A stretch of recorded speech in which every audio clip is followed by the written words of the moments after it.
জান, দেখো না মোবাইলটা কাজ করতেছে, আর একটা মোবাইল কিনে নি। সেটার কাজ তুমিও করো, তা আমি কি তোমার কিছু বলি?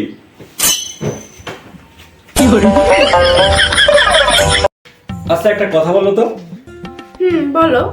বউরা স্বামীদের এত পেরেশানি করে কেন? বউরা যদি স্বামীদের এত পেশারি না করতো, তাহলে তো তোমরা বিয়ে থেকে অনেক শান্তির জিনিস মনে করে আরেকটা বিয়ে করে নিয়ে আসতাম। এই জন্য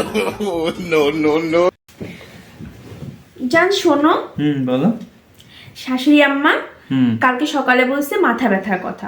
আমি শাশুড়ি আম্মা মাথা টিপে দিলাম, শাশুড়ি আম্মা খুব খুশি হয়েছে জানো। খুব ভালো করছো তো। তারপর শাশুড়ি আম্মা বিকালে বললো কি যে পা ব্যথার কথা।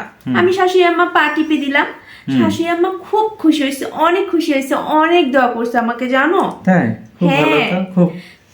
শাশুড়ি আম্মা একটু আগে বলছে গলা ব্যথার কথা। আমি শাশুড়ি আম্মা গলা টিপে দিলাম। কি বলো? শাশুড়ি আম্মা এখন কথা বলতেছে না। কি করছো তুমি? চলো। লসু, কি হয়েছে তোমার? মন খারাপ কেন? মুখের ভাষা যখন অসহায়, চোখের ভাষায় তখন জল গড়ায়।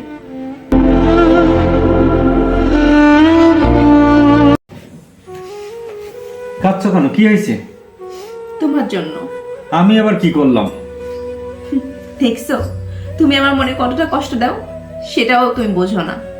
জানো, সৌভাগ্যবান হচ্ছে সেই ব্যক্তি যার জন্য কেউ কান্না করে, আর দুর্ভাগ্যবান হচ্ছে সেই ব্যক্তি যার কারণে কাউকে কান্না করতে হয়। একটা কথা মনে রাখবেন, বিনা উপকারের একটাই দোষ, কিন্তু উপকারের হাজারটা দোষ।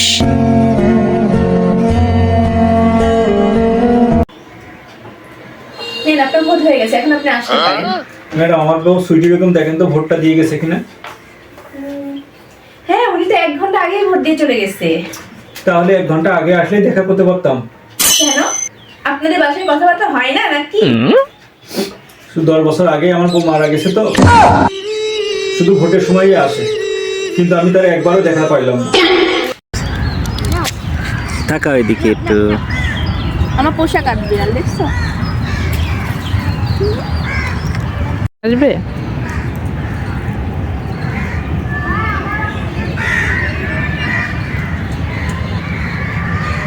দাও দাও, একটুখানি কাছে দাও, একটুখানি কাছে একটা দাও দেখি রাফির হাতে থেকে খাই কিনা। ওহো, নিতে যেতে নড়ায় না, হাত না নড়াইলেই নিত। শোনা, তুমি কলটা রাখা দাও, আমার অনেক ঘুম পাইতেছে। শোনা, কলটা আজকে কাইটো না, তোমার নিঃশ্বাসটা আজকে সারা রাত শুনবো আমি।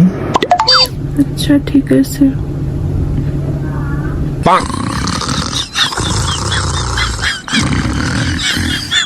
আবে সালে